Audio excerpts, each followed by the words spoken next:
The NFL draft is about a week away. That means you need to start prepping your teams for the NFL draft and your rookie drafts. That means we're going to talk 5 things you should be doing before the next big event in the NFL as far as Dynasty is concerned. Number 1, it's obvious. Make rookie rankings and rookie tiers. Specifically, I care much more about having rookie tiers prior to the NFL draft because it helps you avoid falling into the trap of seeing a great situation and then overvaluing or overranking a player. The best example, this is the one everybody should be using, is Clyde Edwards-Helaire with the Chiefs versus Jonathan Taylor with the Colts. Now, if you were just looking at them as prospects, they were not close. Jonathan Taylor was head and shoulders above everybody else in that class, was the clear-cut RB1. Come NFL draft, we know what happens. Obviously, Clyde Edwards-Helaire goes to the Chiefs.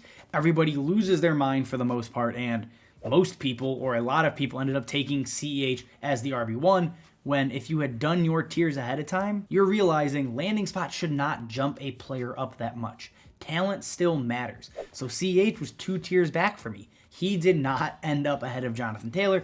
Jonathan Taylor stayed as my RB1. Obviously, players can jump tiers, but it shouldn't be based on situation. It should be based on unexpected rises in draft capital. Use the same example. CEH jumped up to tier 2 for me, not because of the landing spot, but because he got day 1 draft capital. That matters a ton in the NFL. Guys going round 1 should probably get a tier bump. Guys going round 2 or 3, if that's where they're expected to go, shouldn't be jumping tiers because they landed with a better team than somebody else, right? They can move within tiers, but having them jump full tiers strictly because you like a team or the situation they're drafted into is a bad way to play Dynasty, and it's how you get into trouble in your rookie drafts. Next up, this can happen after the NFL draft, but at least before your rookie draft. Are you competing or are you rebuilding? That is going to dictate what strategy you take with your rookie picks. Now, obviously, you should be taking best player available in your rookie drafts, right?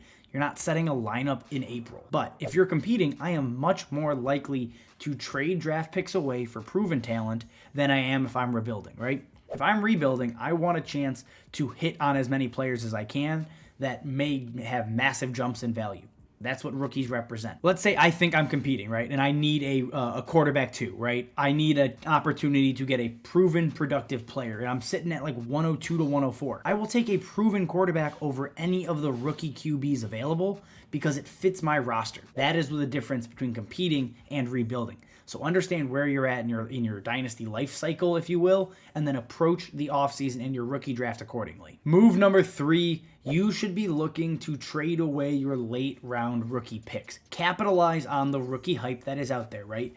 Everybody thinks they know the next sleeper, the next great breakout late round player. In reality, you don't. All right, we can have guys we like more than others, but for the most part, these players are dart throws. Flipping them for proven talent, productive veterans, is a great way to build a very competitive roster, right? They add key depth and also retain value because we know they're productive, right? A guy like Brandon Cooks is the perfect example.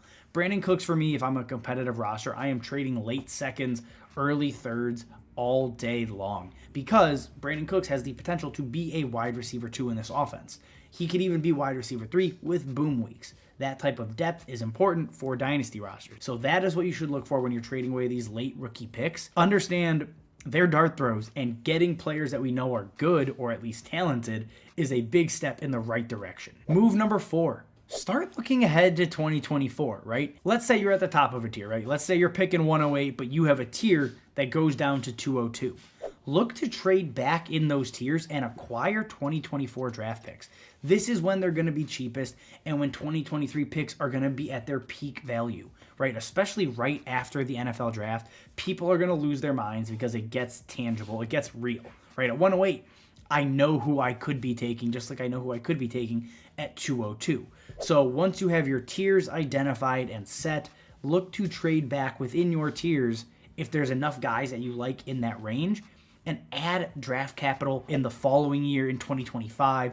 This is the time to make those moves because people are going to lose their mind on 2023 pick. Move number 5, look at your roster. Look across the league at other rosters. Identify players that are at risk of losing value in the NFL draft. That is most players. There are guys that are going to be considered more high risk than others, right? Think your day 3 running backs that were starters. Tyler Algier, Dameon Pierce, those guys are at-risk players. Assess what you think will happen. If you don't think the Texans are going to take a running back, go capitalize on that value and trade for Dameon Pierce, right? Because if he survives the draft, he'll spike in value. This is the time where you can find incredible discounts on players, but understand the risk reward is obviously there, and that's why they're being traded at a discount, right? If you think these guys are going to get tanked in the draft, you may have to sell at a discount, but if you're right, well, that discount doesn't really look like a discount anymore because their value could be absolutely torched. So make your own decision on what you think is going to happen and then react accordingly in your leagues. All right, guys, that is all I have for you. Again, if you like what we are doing here at DLF, subscribe to the channel. If you have questions, comments, drop them down below. Check out the DLF YouTube membership if you want extra videos as well.